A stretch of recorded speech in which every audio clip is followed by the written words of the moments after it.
With Kroger brand products from Baker's, you can make all your favorite things this holiday season. Because Kroger brand's proven quality products come at exceptionally low prices. And with a money-back quality guarantee, every dish is sure to be a favorite. These are a few of my favorite things. Whether you shop delivery, pickup, or in-store, Kroger brand has all your favorite things. Baker's, fresh for everyone.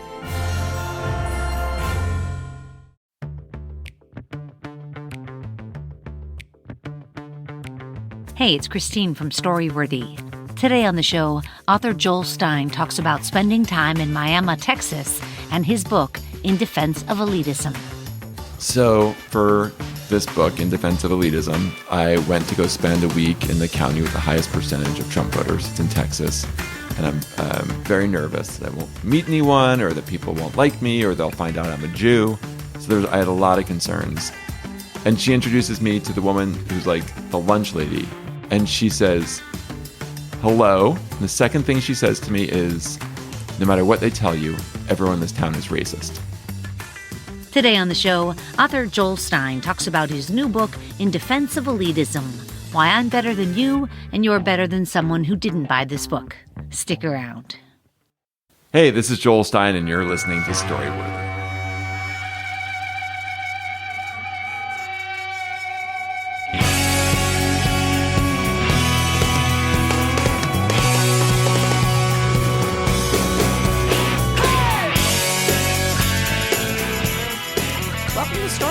My name is Christine Blackburn, and I'm coming to you from Los Angeles, California.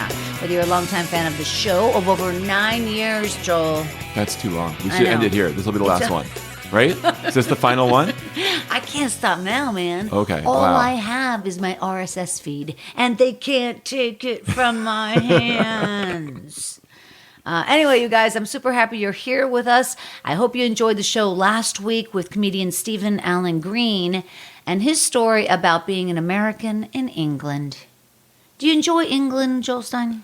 Well, I did until things turned over there. Yeah, it's so strange, right? So weird. That country is just in a permanent Brexit situation. It's really unfortunate. And it's not like I spent some time over there because I dated a guy over there and, you know. Oh, really? And I was Was it the accent or what were you into? Well, the accent was huge. Yeah, it but is. also that he was a soccer player. Oh, and they don't even call it that. Football, There whatever. you go. I don't care about any of that. Oh. But his physique was like. Now, do you like that? A guy who's in great shape? Yeah. Well, because I have recently did a story. I've done this before. I got in really good shape. And my wife does not like it. You lie. We have so little sex when I'm in good shape because she feels she feels like she's not in good shape. She doesn't want me to be in better shape than her because it makes her feel bad about her body, which makes her feel unsexy, which makes her not want to have sex. Interesting. Wow. Yeah. No, but that's not everybody. I'm all about the physique. Yeah, I really like that. I also, though, I like playing a lot of sports. Do you play anything? Cribbage. Cribbage? Are you on a treadmill at the time? No, cribbage is usually just sitting down. I am not sure what cribbage is. Cribbage it's a card game, but then you score it by pegs. Robert Goulet, my only celebrity friend, used to play cribbage and talked about it, but I didn't really know what he was talking about. Yeah, I play with my buddy David Campbell. He's like 85. Yeah, we play cribbage. You know a lot of old people. I do. I really like senior citizens. Do you like their physique? They know a lot. I like their physique. Right. And I think they know a lot. Yeah, they do. So anyway, you guys, go back, listen to Stephen Allen Green talking about England. He had a very good experience over there. I don't know. Oh, because of the guy. Well, not because of the guy. I just felt like you said about Brexit, I feel bad for them because I don't feel like they ever had that much going for them to begin with. And I'm talking about the working class. Okay. Because it's sort of just depressing and gray. And remember that movie about that little boy who was a ballerina in Ireland? Oh, yeah, they turned that into a musical. Billy Elliot. Yeah, was that in Ireland or was that in England? I believe that was in England. Okay, remember how that looked and how dark it was? Yes. That was my experience. But it's happening we'll talk about my book in a second, which is about this, but it's happening in nearly every country, and some of them where it doesn't rain very much. A lot of the rural places in our country, which are basically Brexiting, and there's this populist movement, It's not so gray. It's warm out. I see what you're saying. I see what you're Texas. saying. Well, I guess I think also more, I'm talking about just the latitude of the country where it sits. England. But everyone's Brexiting, even if it's not, even lower latitude countries are having some kind of populist revolution. Yeah, I don't think we can blame the weather, is all I'm saying. No, I hear what you're saying. But there was like a glory days, it seemed like, That's for what England. it is. And I don't think that's... And for lots of these Western countries, Yeah, and that's not... big, and it's changing. yeah, and they're exacerbating it, right? Like Brexit's going to cause Scotland to leave and maybe Ireland to leave, and the United Kingdom will be no more, and the empire will be totally over. Do you really think that's what's going to happen? Oh, for sure. Wow, I didn't Yeah. hear that. I haven't heard that opinion. Well, you heard it here. Wow. Listen, you guys, I am so excited to have here today Joel Stein.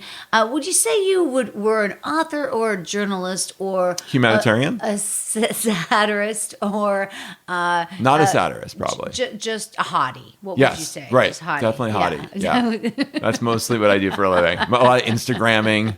You've been on the show before. This is my second time. Is that a record? I know. It's really good. And you've been on Story Smash. You were so funny judging Story I was so Smash. confused by Story Smash. You were hilarious. Not on purpose. It worked out very well. And I'm excited to have you here. You've sat down with so many people. Have you been on Bill Maher's show? I have. Yeah. And are you Couple going to go times. on with this new book? No, like they've had me on for everything I've ever done. And I'm totally grateful, so I'm not complaining. But they Yeah. they didn't seem to have room for me this time. Which It seems so odd. I know. It seems like a very Bill Maher topic, like elitism. It's totally Yeah, a in Bill defense Maher. of elitism. That's It's all he does. Totally about Yeah. I mean, this new book, it cracks me up. The entire title, you guys, is In Defense of Elitism: Why I'm Better Than You and You're Better Than Someone Who Didn't Buy This Book. And it reminds me of this comedian I dated for a period of time. How is his physique? He was a Russian comedian. Sounds like not good. And I'm not going to say his name, but I will. Here's what he would say. He would say, Christine, there are always going to be the very, very rich and the very, very poor. What do you want to be? And Wow. I don't want to add his name, but I will say, then he'd add, what a country.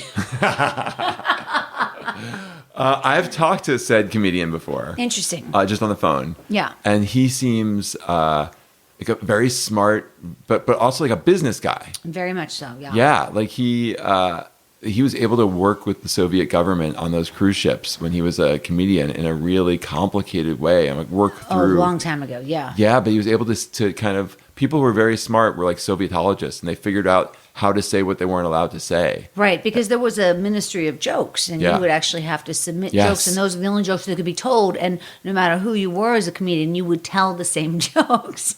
So it wasn't about, Yeah. you didn't own a joke.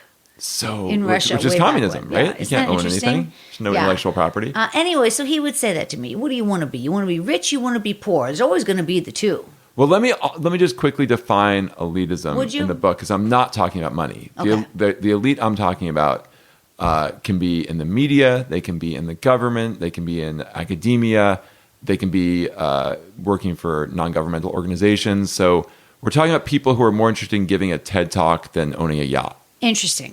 Because to do this book, you went to Roberts County, Texas. Yeah, which is You where I spent think I'm going good to tell a amount of story time. from. Interesting. Good. Okay. I'm trying to okay. think of a good story. Okay, good. Yeah. Okay, so go ahead. Tell me more then. So Roberts County, Texas is the county in the country with the highest percentage of Trump voters. Yeah, and you went there for how long? 96%. I spent a week there. A week. And where Yeah. did you stay?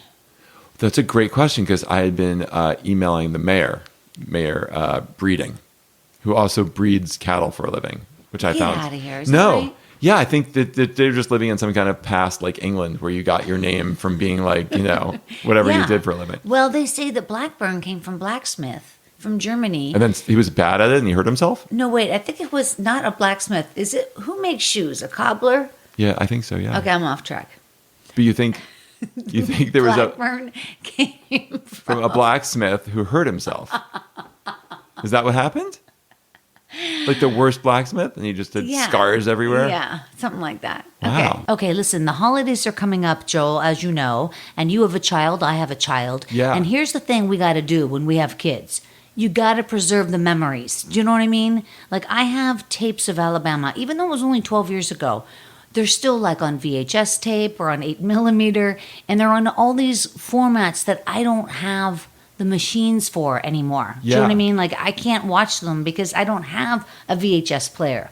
Well, guess what? I have found Scan Digital, and they will take all those memories that are trapped on VHS tapes and in film reels and on printed pictures, and they will digitize it all for you. Scan Digital converts your photos, VHS tapes, old films, slides, and even negatives into dependable digital files. And here's the best part about Scan Digital. Unlike their competitors, you don't have to count or pre-sort or organize your pictures or tapes. You can just send everything in the box. They'll go through every single photo album you send them. They'll take the photographs out of the album, they'll scan them, and then put the photo albums back together the way you sent them. This is like the smartest thing in the world, because now there's absolutely no excuse for not digitizing your memories. And you guys, right now, Scan Digital will convert everything, and in only 3 weeks, you'll receive back not only your originals, but you'll also get your newly digitized copies.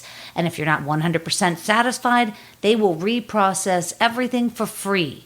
You guys, join 500,000 satisfied customers and go to scandigital.com/storyworthy for 50% off. This is their best offer yet, but hurry up, you guys. It ends soon. Go to scandigital.com/storyworthy and get your memories back in digital form to share with your loved ones over the holidays. This is like a perfect time of year to do this. Get 50% off at scandigital.com/storyworthy. I mean, you guys, this is like a no-brainer. Okay, Joel. So go ahead. Tell me more then. So Roberts County, Texas is the county in the country with the highest percentage of Trump voters. Yeah, and you went there for 96%. how long? I spent a week there. A week. And where did you stay? That's a great question because I had been emailing the mayor Breeding, who also breeds cattle for a living, which I found. Get out of here. Is that right? Yeah, I think that they're just living in some kind of past like England where you got your name from being like, whatever you did for a living. So for the book, I spent a week. And this guy, Chad Breeding, the mayor of Miami, Texas, which is, Roberts County is physically big, but it doesn't have many people. Half of them live in the town of Miami, which is 500 people. Does it look like Miami, but with an A at the end? It is actually spelled exactly like Miami, but pronounced Miami. Oh boy, that's confusing. It was very confusing. I thought they had a deep Southern accent at first, and then I realized that Miami was actually a Native American tribe. Yeah, I see. I see. Yeah. It's like Chile. It's, Yeah, I don't know about that. Is that tomato. Is that how you pronounce the country? So where Chile? did you stay? Yeah. So Mayor Breeding said there's nowhere to stay here. You have to stay in the Holiday Inn in Pampa. Wow. Every town apparently in this area is like some twist on a town in Florida. Yeah. So I was going to go to Pampa, which is quite a bit away. And then the last kind of minute, I was looking online to think maybe one of these people's Airbnb-ing their house or something. Yeah. And it turns out Mayor Breeding either didn't know or didn't want me to know that there's a bed and breakfast in town. The Cowboys and Roses bed and breakfast. Yeah, that sounds perfect. Oh, it was perfect. It was even more perfect than I imagined because one room was for cowboys. It was really masculine. And one room was roses. That was for the lady folk. And I really wanted to stay in the roses place, but the woman was like, "You're staying in the cowboys room." Really? Right? Yeah. But that is so funny. But the best part is nobody stays there often. So, and the woman who owns it doesn't even live in town. So I got the whole house to myself. Oh my! And the woman she hired to run the place was going to come over and make me breakfast every morning. And I was like, I can do this. I can make my own breakfast. Crazy. Yeah. So that was like staying in like a Madonna Inn, and you No, I got the whole inn. I know. So you had both of those right, rooms. So yes. where did you sleep? What bed did you sleep? I didn't in? dare even walk into the Roses room because everyone in town has a gun.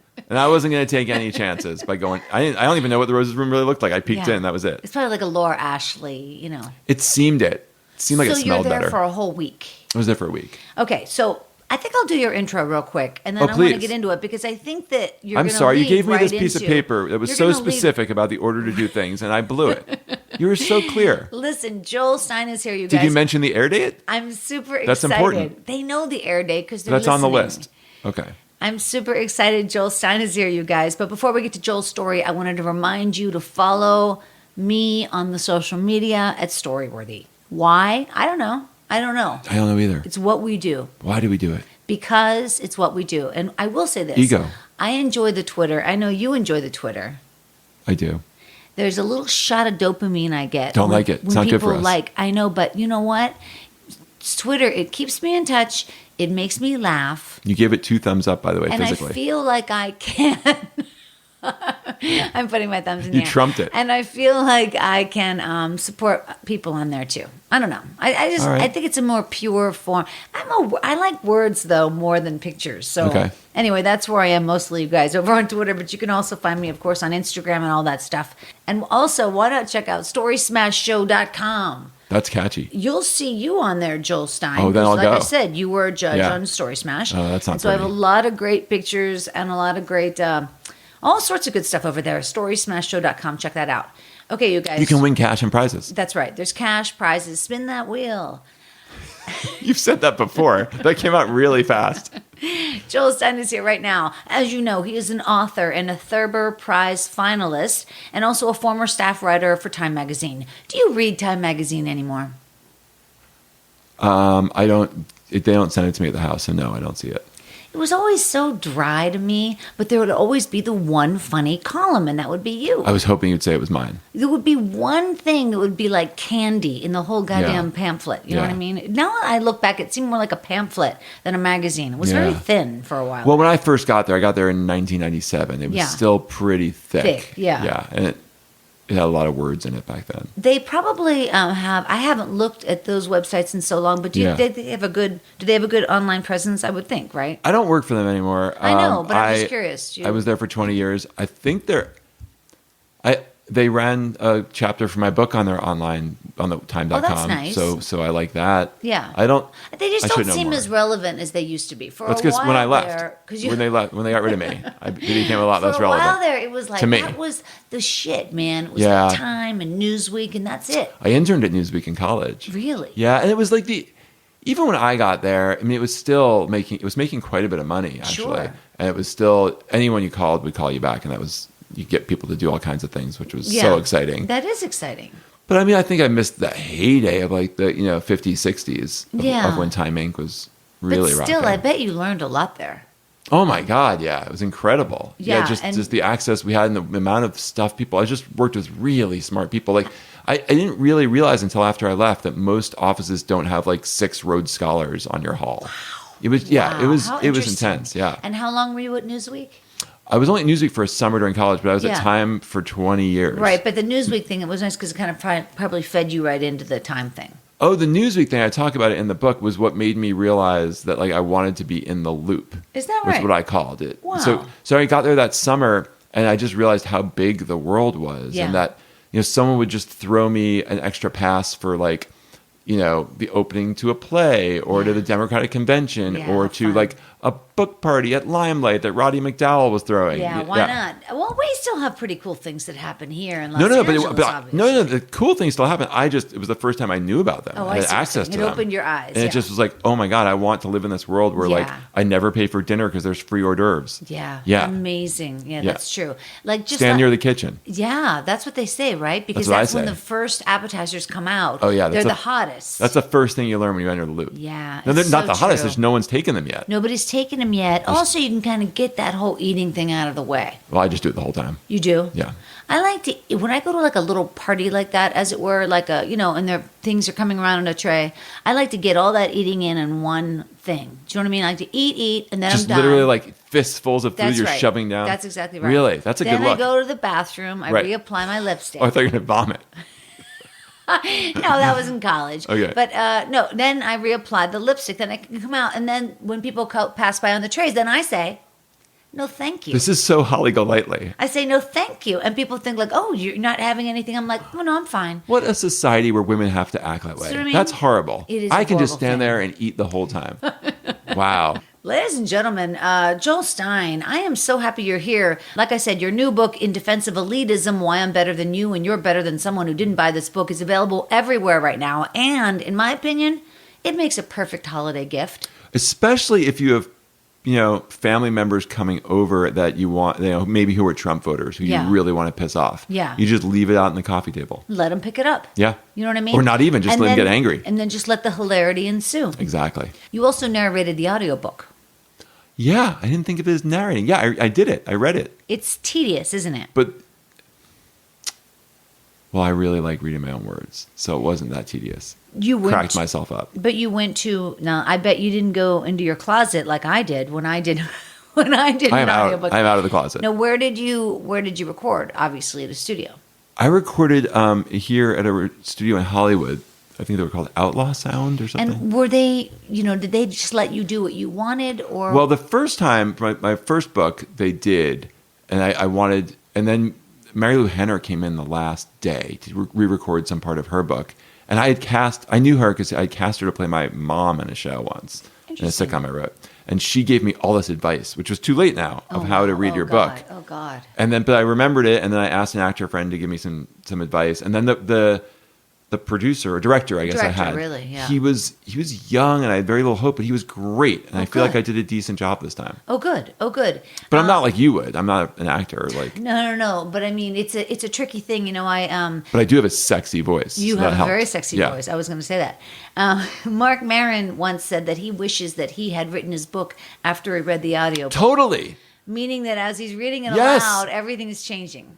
Oh my God! I was like, that sentence doesn't work, and like, oh, that's not a good joke. Like you hear it out loud, That and sucks, I man. found some mistakes. And Yeah. it's all too late to change. Isn't that funny? Oh my God! It So was what driving can- me crazy What when I can read you it. learn from that? So in other words, before you... Well, you do what before David Sedaris does, and you go and tour and read your book out loud and see how people react. And I wanted to do that, but I didn't have time, Interesting. or an audience. Yeah, that is smart. Yeah, Yeah. that is smart. You guys can find Joel over there on Twitter being funny and smart at the Joel Stein. There you go. All right, you guys, wherever you are, put your hands together Oh my for God. Joel Stein. Yay, I can't wait to hear this story. So for this book, In Defense of Elitism, I went to go spend a week in the county with the highest percentage of Trump voters. It's in Texas. And I'm very nervous that I won't meet anyone, or that people won't like me, or they'll find out I'm a Jew. So I had a lot of concerns. And I meet this woman who runs this bed and breakfast, and she agrees to like introduce me to everyone in town, which is amazing. How old is she? She's a little older than me, like a young grandmother.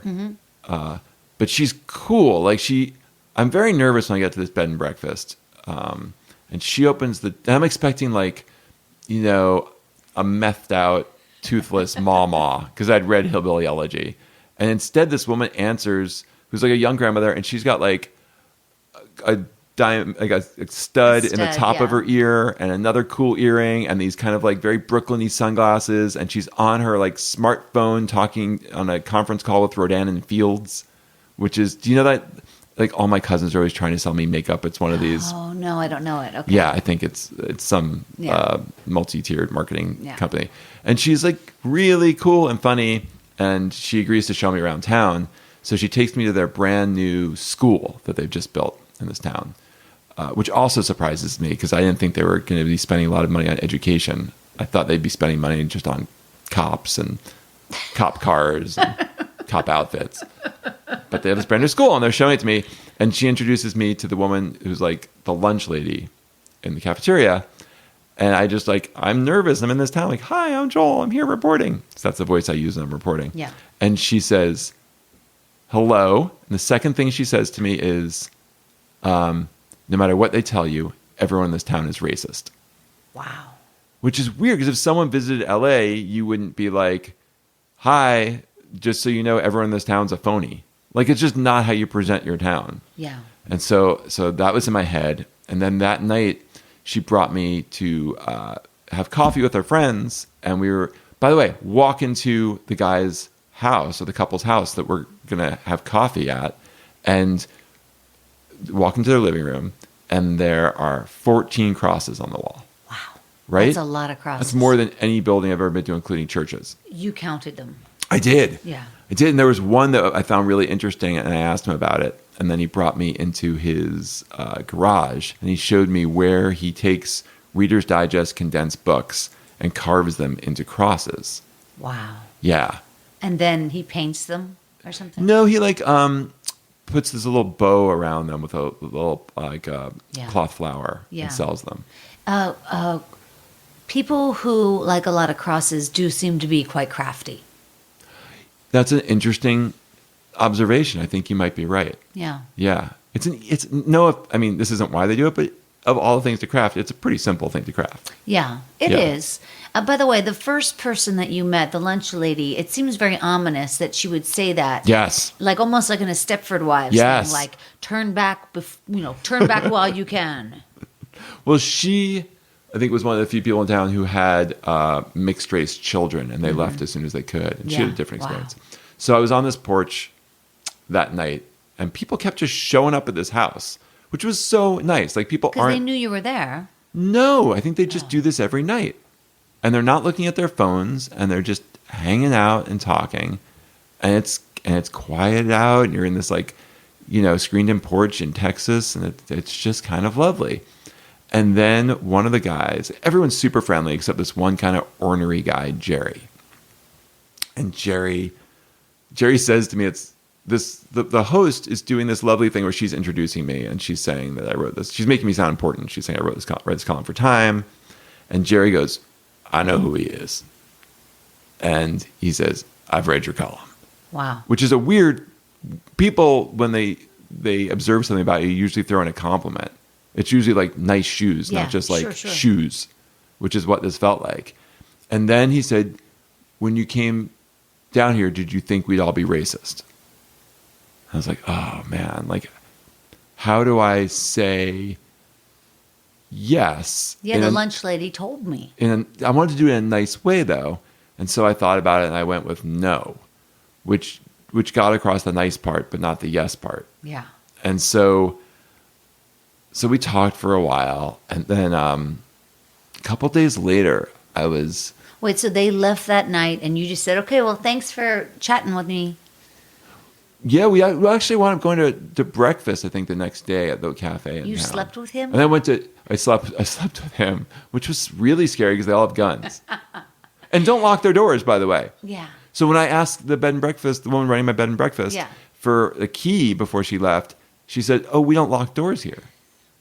And then I said, "Do you have a gun?" And she said, "Yeah, my purse. We all have guns." And so the whole week, every time I came back to my bed and breakfast, I had to check the address like 7 times before I walked in. Where is Miami? So can you picture like the panhandle Sure. of Texas, the Way top down. part? No. Top- oh, So like up near by Oklahoma. Exactly. Yeah. That is the middle of the country. Yeah. Yeah, it's very, very rural. So you met those guys for breakfast. Yeah, and I went to church with them, and then I Oh, went to wow. like Bible study. And I went to what else did I do with this? There's a bunch of different groups. This was a particularly Baptist religious group. So you're It's of a course- dry county, which Wow, made there's reporting even no harder. alcohol. Yeah. So all this time, are you using a tape recorder? Are you taping anybody? Are you making little notes? Are you looking around, or what? It's what is the interesting. vibe? I'm trying to change. I'm a little old school. I take notes. I feel like when you, no offense to the story podcast, which is different, but when you record people, and certainly when you take out a video camera, it changes the conversation. Yeah. And so I try and I have a little old school reporter's notebook where I take notes. But the notes that you're taking are your take on what you heard. No, I usually do that later. So I'm just kind of verbatim writing down what Interesting. people say or what I see. Or no, it's very objective. Okay. The notes Interesting. themselves. Okay. I mean, if I have an idea, I guess I jot that down too. Yeah. If I think of a funny line. But you're you're just setting the scene. Yeah, while I'm there. Yeah. So then you go to all these places. And then I go to dinner at this one couple's house who live like 2 houses down from where my bed and breakfast is. They're awesome. And they made me this amazing chili. Everyone's so nice to me. Yeah. I don't eat a meal alone. I probably feel like I know more people in Miami. I'm more likely to run into someone I know in Miami than here in LA, for sure. Yeah. Even after just a week there. But I was at this couple's house, and they're super cool. And at some point, the woman says, kind of apropos of nothing, the problem with the blacks is, and I remember that moment and thinking like, can I spill my iced tea? Like, how do I stop the end of this sentence? Like what? Because once she says it, as a reporter, I feel like I have to put it in the book.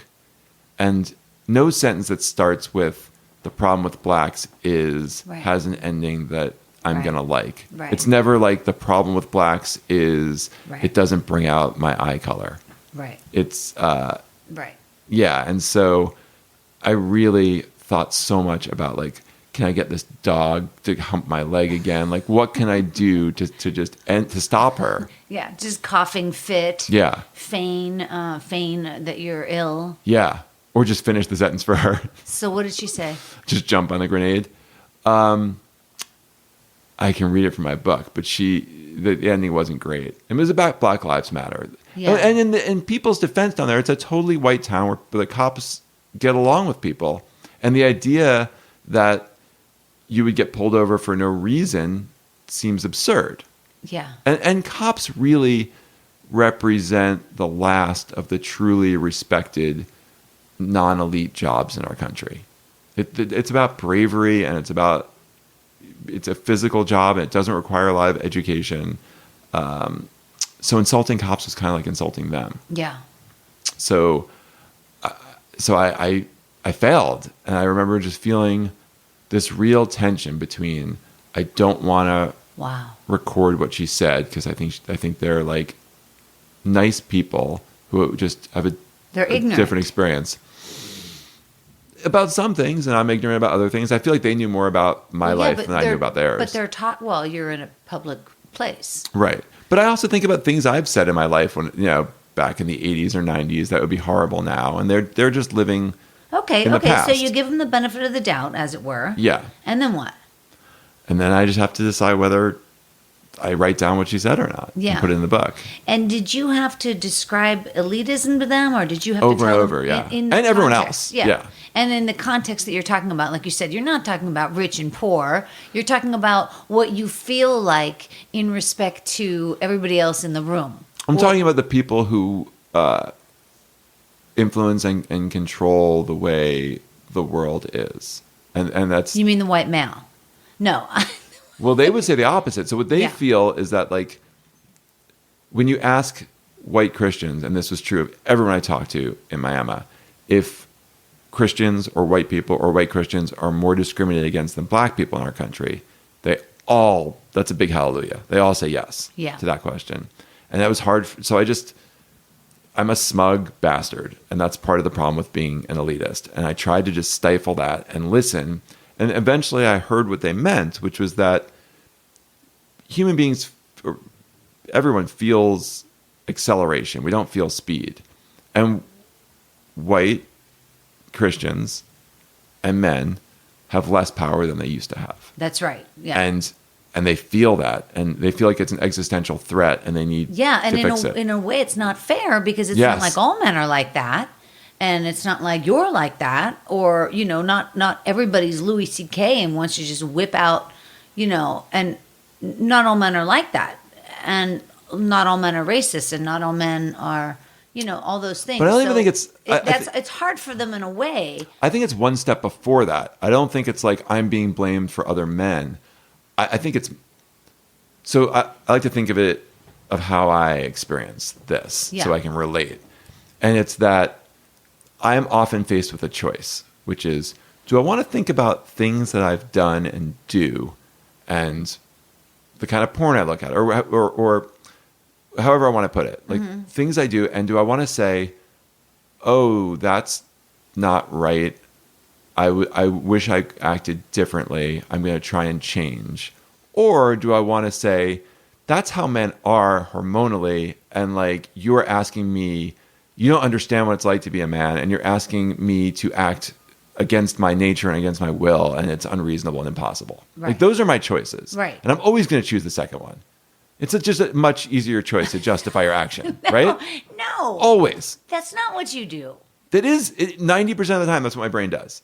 Really? For sure. Yeah. I'm like, look, that's just dudes. Like, it's not fair for you to expect this. We have a different sex drive. We have a different So are you like in your head, like always in the writer's room of a sitcom? I mean, I'm literally in a writer's room of a sitcom sometimes. Yeah, I see. But no. So, but you're very intelligent, and comedy is intelligence, and so you're kind of going. There are plenty of sexist comics. Like You're going many steps beyond.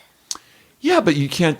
You don't have the willpower to do that all the time. The culture is so dominant. So yeah, but wait a minute. Okay, so between you and I, we were talking about Ed Asner earlier. Oh my God, that's amazing! And, what he comes out full on Harvey Weinstein on you. Yeah, kind of all cocks blazing Yeah. or whatever. And he was just kind of really inappropriate in some of the respects with me, which I didn't air, and I'm not going to air. But the point is... Imagine being 90 and that's still like I your know, drive. So that's what my point is. So he has that choice every day. He doesn't have to say things that are sexist. I mean, what do you mean? Of course. So how does he defend himself? He's smarter than that.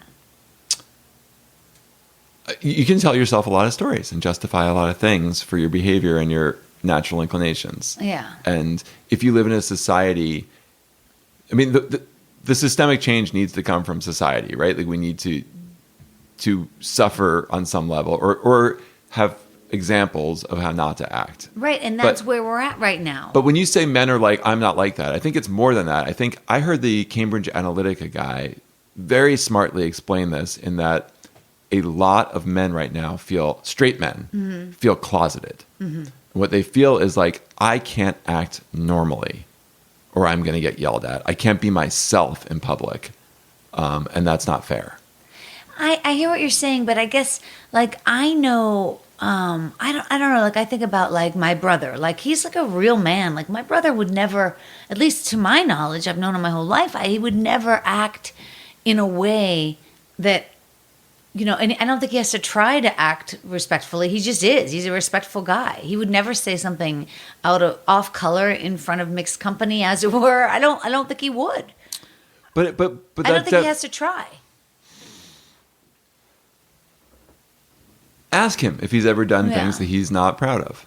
And I know I hear what you're saying, like, and I've done things I'm not necessarily proud of, but I can say 99.9% of the time, I'm always saying things that are okay, are not unkind. Yeah. But why do men have to be? Why is it so hard for a man to watch his mouth? Well, because we didn't have to. Yeah. Well, then that's where we're at the crux of this has to change. Because there's a lot of men who are still feeling like, I observed an attractive woman. I want to compliment her on being attractive. Yeah. And that is, she's going to like it, and it's nice of me, and that's how men are, and that's how men and women relate. So the words are, you look really nice. Those are the words. Like, what else would the words be? And who would be offended at that? You know what I mean? You look really nice. In other words, there's that, or there's, boy, aren't you stacked? Right. Right. So, like, my brother would never say that. He would always say, oh, you look really nice. Like, right. I don't know why that was. But it depends what year and what culture you grew up in. Yeah, I know. I guess I just feel like now it's 2019 and we gotta get on board. Okay, so tell me more about Miami. No, I want to know. Then you gathered this information, or you're gathering data. Yeah. You're gathering because you're taking like a sample of. Yeah, it needs to take a sample. There's 500 people there. I could basically meet them all. I really didn't need a sample. There's very few people I didn't meet. Yeah. Okay, so tell me more about them, and then you took what they thought and you put it into the book. Yeah, because so the book is, I start the book at a party at the 2016 election night party. Yeah. Where I've brought a bottle of Trump's Virginia sparkling wine, his Blanc de Blanc, and I'm thinking we're gonna like open it and toast his demise with his sad attempt to become an elite with this wine. And the bottle never gets opened. I don't know what happens to it because things take a turn. Yeah. And I just remember being really, truly freaked out. Couldn't eat anything except like bread and rice for a couple days. Yeah. Not because a Republican had won. Like some of my friends who make great wine are Republicans. Sure. But it was that the elite hadn't lost to a populace since probably Andrew Jackson. Yeah. Not in this kind of way. And the results of populism are very scary historically. You know, they're Cambodia, they're the Cultural Revolution in China, they're, you know, you can have a real dark ages. No kidding. Look at Pol Pot, right? Who wiped out everybody. If you had glasses, if you could read, if you were a doctor. Yeah, educated in any way. Yeah. And sadly, if you go to Cambodia now, they're the nicest, friendliest people with great tourism, so it's not a good example. Yeah. But still, no one in Cambodia has won a Nobel Peace Prize. I mean, a Nobel Prize of any kind. Yeah. Although I'd rather have like friendly people. So you're saying they only go to the smartest or the most elite schools for those. Yeah, Cambodia got. I mean, seriously, Cambodia got sent back 5 generations from Pol Pot. Wow.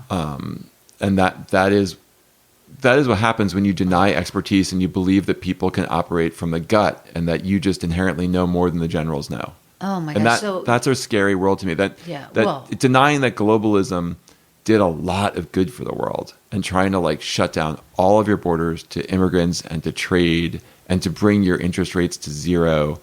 These are populist movements that cause a lot of long-term damage. So do you think our country, we're still on the way down then? I love that you're drawing a heart as we talk about the end of civilization. Is this to cheer you up? It's a doodle. I love that. It's like there's still love in the world. We're going to be okay.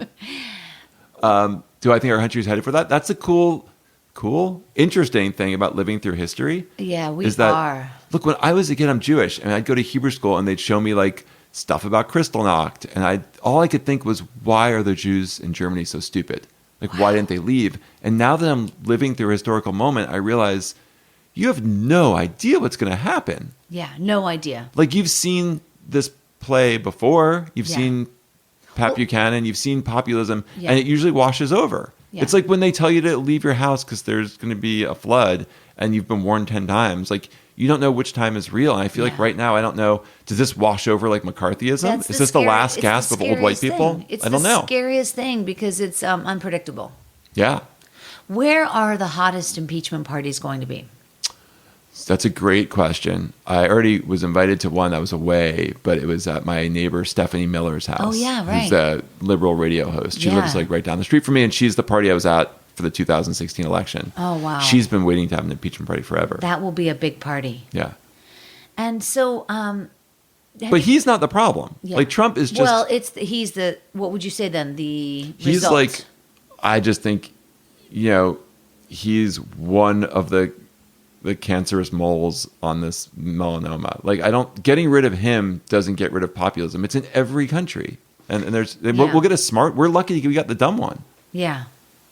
And so does it lead, do you think, to things like ethnic cleansing? I mean... It's weird because it can and it can't. Like, certainly as a Jew, that's what I worry about. And I see it pop up in weird ways. Like in Poland, they didn't turn... I guess there's no Jews left. But instead of turning on, some Syrians or some minority, they turned on the gays there. Yeah.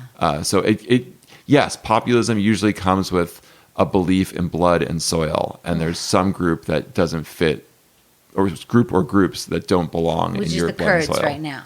Yeah. To Turkey, it's the Kurds. In northern Turkey, yeah. Yeah, they've always hated the Kurds. Yeah.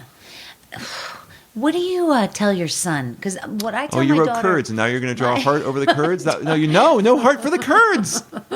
My daughter is 12. Right. And Kurdish. And Kurdish. And it's hard because I don't have like the language you have. I just tell her constantly, Alabama, we are not living through normal times. Like the first... Wait, Alabama, what? That's her name? That's my daughter's name, yes. You named her after a populous state.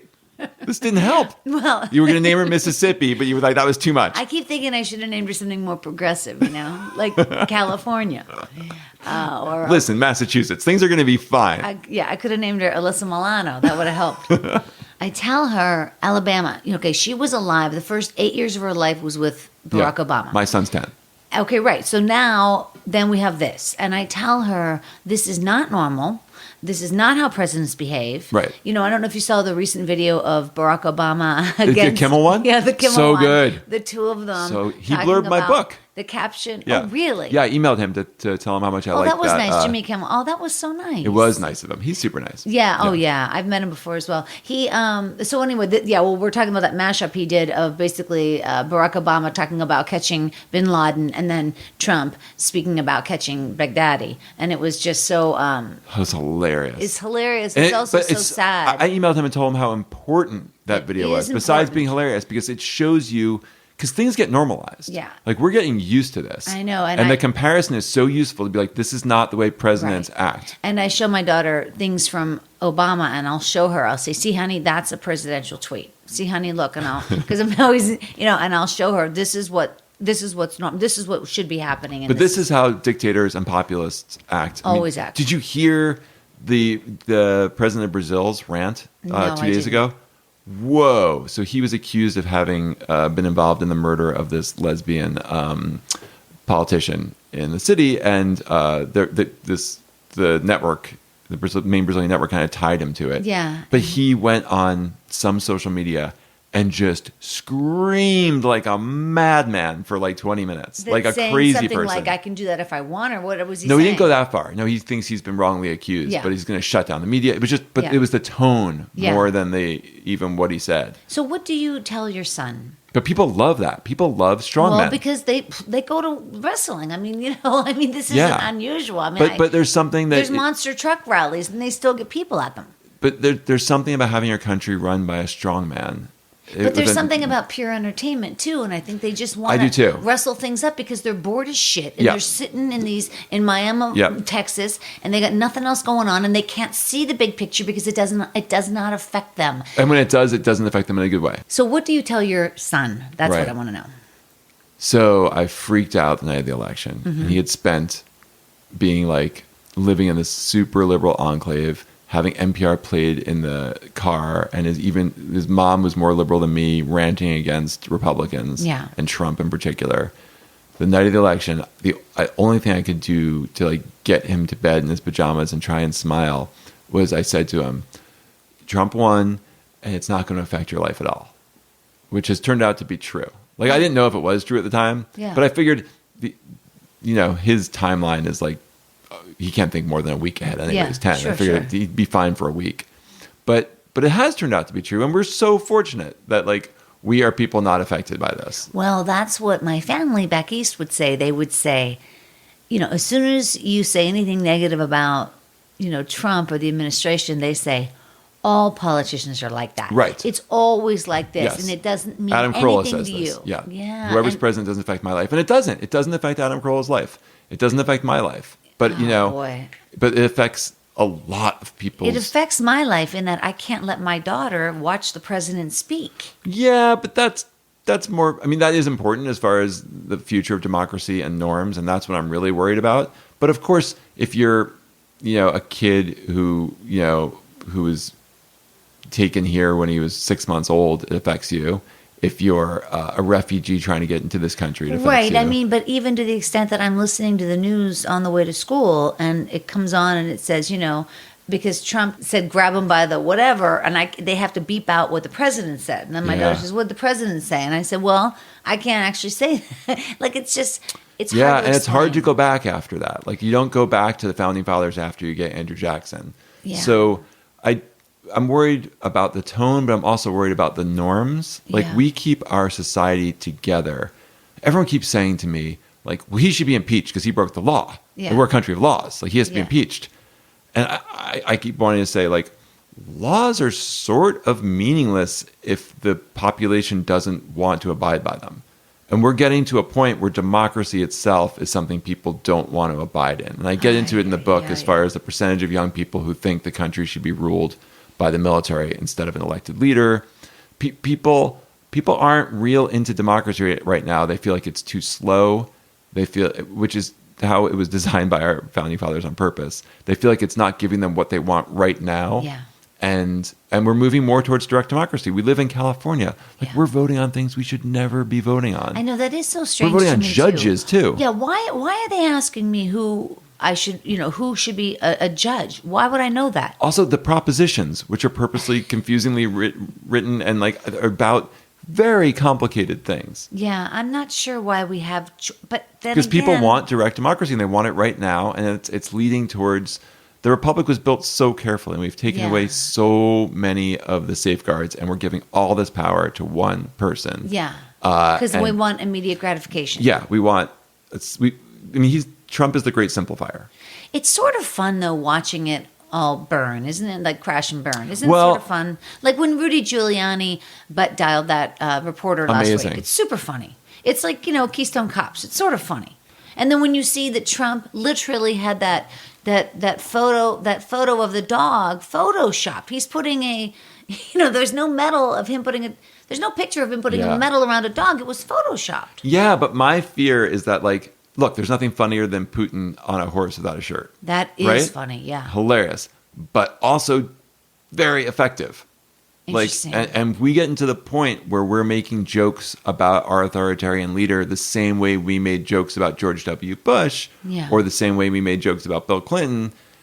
and we do make those same jokes. I feel like we've normalized it, and we're forgetting that like we are about to throw out everything. Well, these impeachment proceedings are important, right? Obviously. I don't think so, but You don't think so? I don't. Come on. Really? Yeah. But what are the steps then? We have to take the steps. The steps is to convince this nation that they don't want an authoritarian leader, and they want someone with some expertise. Did you convince anybody down in Miami? I don't think you convince. I think one of the problems with elites, especially liberal elites, but no, I'd say conservative elites too, is that everyone keeps asking me, did you convince them? And once you go down there with that attitude and talk to people that you are just going to explain things to them logically and they're going to listen to you because they're dumb, you've already lost. I see. I went down there to listen. I didn't go down there to convince. I know, but you just said before that, you said the way isn't going through impeachment. The way is to convince people that they want somebody Yes. who's educated and smart, Yes. and that you want them to believe scientists. And that you're listening to them. Right. And So- even though like it seems crazy that they think white Christians are discriminated against, like because their pain isn't as big as other people's pain. Yeah.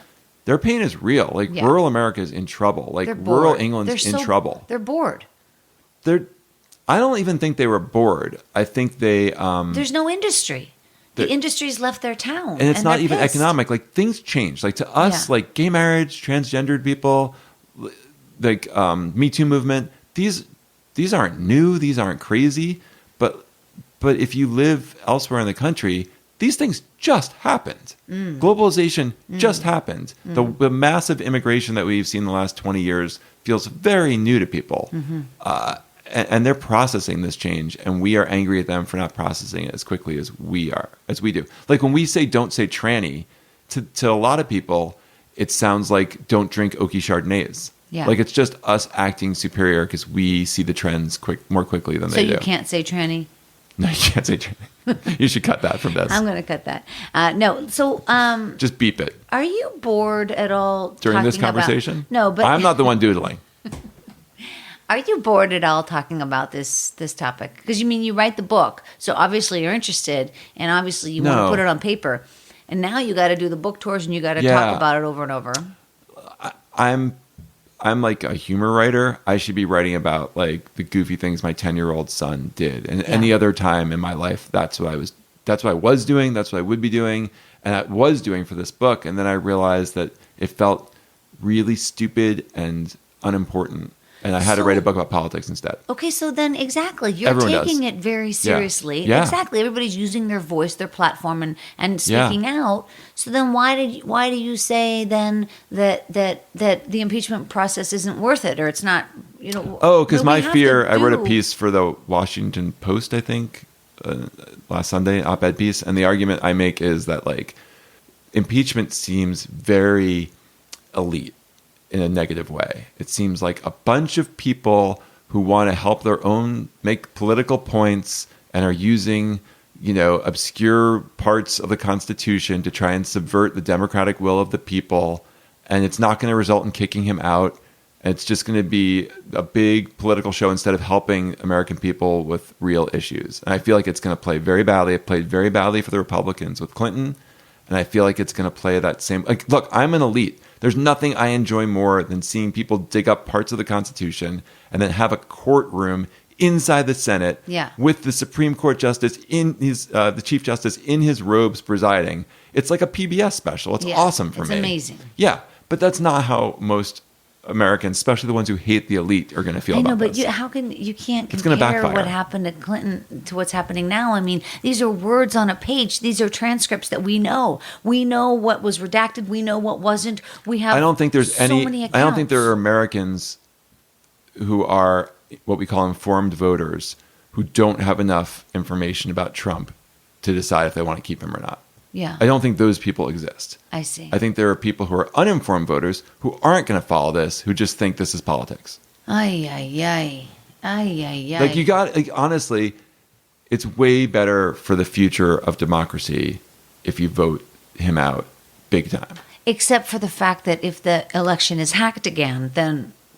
In other words, now you're talking about we have to change the electoral college because Hillary Clinton did win the vote. No, but I sort of disagree with that too. I think we have an electoral college for a reason. We have an unfair Senate system, which is way more unfair than the electoral college. Yeah. Like the fact that there's 2 senators from Wyoming. Exactly. And 2 in California. There are literally as many people in this part At my Trader Joe's. Yes. Than in the than state in Wyoming. of Wyoming. There's like fewer than 500,000, I think, or around 500,000 people in Wyoming. Yeah.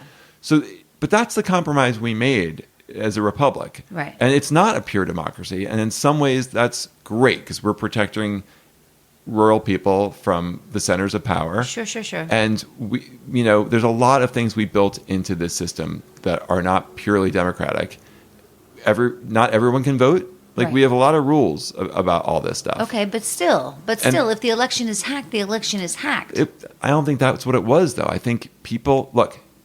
Maybe there was people convinced on Facebook of things that weren't true. Yeah, undoubtedly, and that's continuing. Of course. That's continuing. And people have been convinced in the past things that weren't true. I don't think that's what caused Donald Trump to win. Yeah. I mean, I can just look at so many countries that have populist leaders, and it wasn't hacking. It's this great change of the knowledge economy, people moving to cities and globalization and immigration that freaked, and feminism that freaked people out. Yeah. The hacking isn't going to be. Okay, so what can we difference. do if we're not going to convince them? We're just going to put information out and hope that they look at it. We're going to make them feel listened to and respected. I see. Okay. And we're not going to just immediately call them racist because that's lazy. Isn't it interesting that Trump chooses Twitter instead of Facebook? It's interesting. I would think that he would do Facebook because it's such a simpler platform. But it's not a publishing platform the same and that's way. also where his people are. More of you his can reach people. way more people On potentially through Twitter because it's a publishing platform I see more what than you're like a saying. sharing platform. Interesting. Oh, that's an interesting way to look at it. You're putting things on the That's wall. why I'm on Twitter because it just feels like writing. Yeah. It doesn't feel any different than anything else I do. Whereas Facebook confuses me, Instagram I don't get. Yeah. Oh, that's so funny. You should put it that way. I mean, I feel the exact same way, but I always just thought it because I like words. But I guess what you're saying is I like writing. Well, you're not like like on Facebook. I feel like people are talking to you and you're talking back. At Twitter, you're just like posting and you're done. Yeah. Oh, I go back and forth with some people, but not the crazy people. But not as much as on Facebook. Like Yeah. Facebook, the whole point is to comment and like, right? Yeah. Oh, she's so cute. Oh, happy anniversary. Oh, I love the baby. You're making yeah. it sound awful. Yeah, it is. Oh my God. It is. Yeah, it is. I am still on it because I have, the live shows and some, my podcast and stuff, but it's definitely, like I posted the other day, well, the last person to leave Facebook, please turn off the lights. Oh, and did they? I don't know if they Did have Asner not, but cause you to think that people after seeing are- the last Mary Tyler Moore show? people are definitely leaving, but it's also, I don't know. It's tricky. It's like I'll never fall for those ads, but then they're not targeting me is the problem. Oh, you will fall for those ads. So there's a chapter in my book where I hang out with the this guy who had kind of been the king of fake news. His name's Justin Kohler, and he got in big trouble after the election because he had posted very effective articles about all fake stuff that Hillary Clinton supposedly did. NPR figured out who he was. They came to his house. He got death threats. He was on 60 Minutes. So I hang out with the guy thinking he's going to be an alt-right maniac. You know everybody.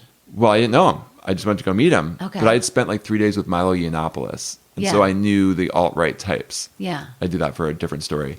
And so I met him, and instead of being like an alt-right crazy person, he was a liberal journalist who had been laid off. And he was sitting in his apartment upset that about the alt-right because he was a news junkie. And he's like, I'm going to create a fake story. Wow. And they're going to believe it. And then I'm going to tell them it's fake. And they're going to realize they're idiots. And I'm going to destroy the alt-right. And like half of that plan worked because he wrote something fake and they believed it. But then when he told them it was fake, they didn't care. Huh. Because they said, like, if this specific thing wasn't real, things like this are real. Wow. This just proves the general point. Wow, that's crazy. So then he wound up going from political science experiment to money-making experiment, and he created all of these fake ads. God. But what he learned after the election, he thought just Republicans are idiots and they're going to believe fake news. Yeah. But what he's since learned is that, and I get into this in the book, is I create a little piece of fake news and try and distribute it on Twitter somewhat successfully, is that whoever's not in power, cognitive dissonance is very strong, and they are desperate to believe things that make them feel better. And so right now, liberals are really easily fooled by fake news. What did you put out? The Trump Guerrilla Channel Yeah. is the first example that comes to mind, but there's so much of it. What did you put on Twitter that was fake? So this other guy, the guy who wrote Shit My Dad Says, who's Yeah. a sitcom writer, Yeah. he's been putting out fake news on Twitter. Very funny stuff. Oh, I didn't know that. What's his name again? His name is Justin. Yeah, Justin Long. No, that's the no, actor. yeah. Oh my God, this is awful. No, I know who he is.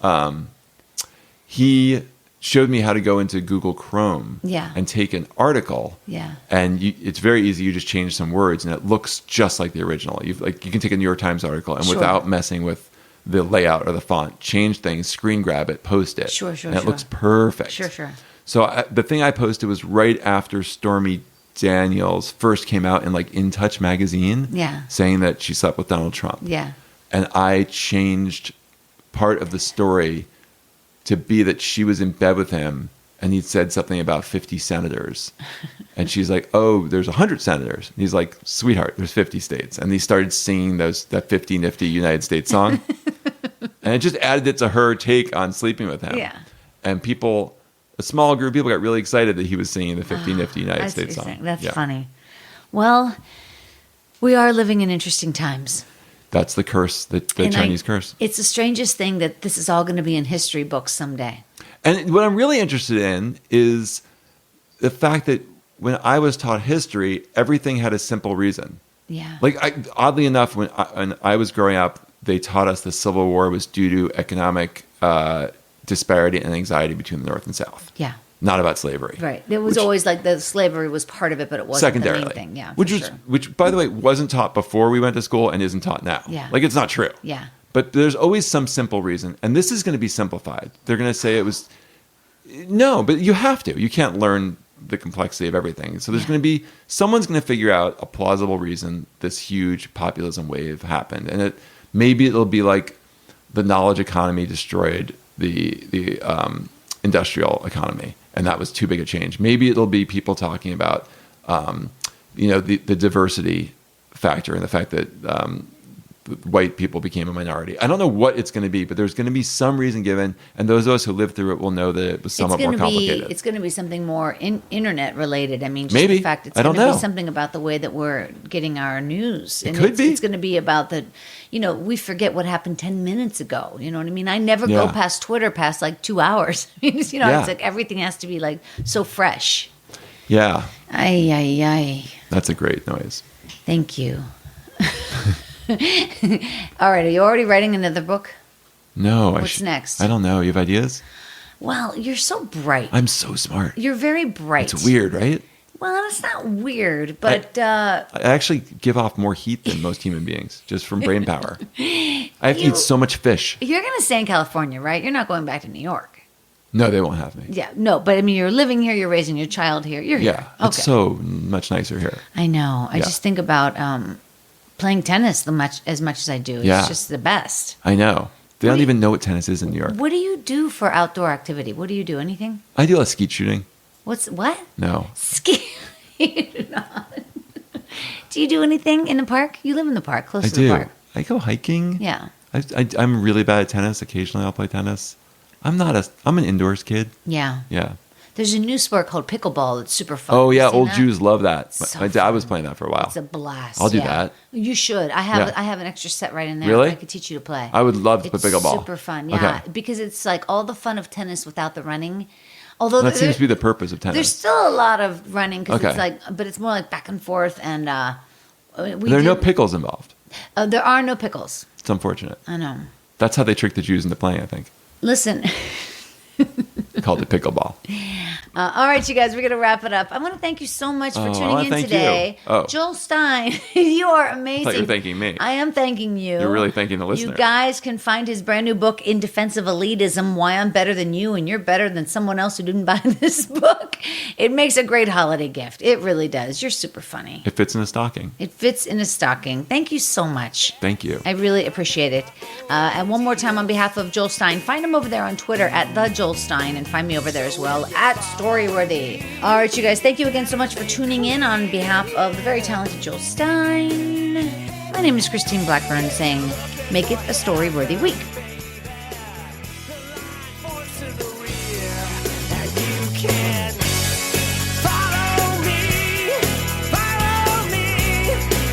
I'll take you down to the river.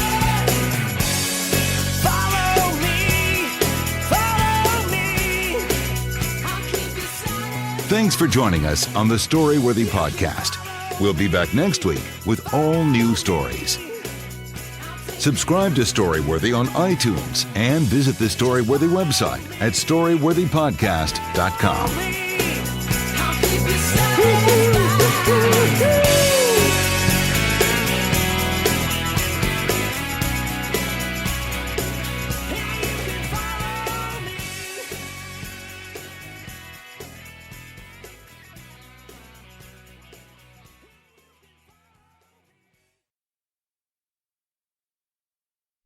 Right now, you can get free carpet installation from the Home Depot. So while we're putting in your new carpet, you'll have more time to take care of the lawn. Get started on dinner. Or just lay down and relax on your new carpet after it's installed. Get your free carpet installation started with the Home Depot. How doers get more done.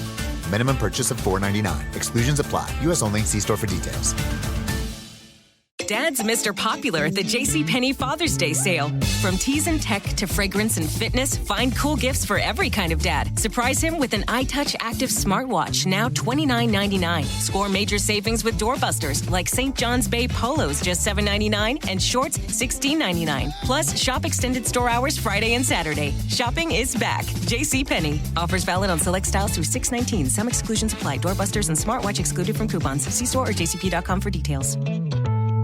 With Kroger brand products from Baker's, you can make all your favorite things this holiday season. Because Kroger brand's proven quality products come at exceptionally low prices. And with a money-back quality guarantee, every dish is sure to be a favorite.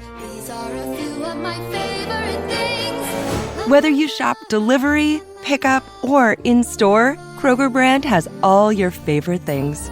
Baker's, fresh for everyone.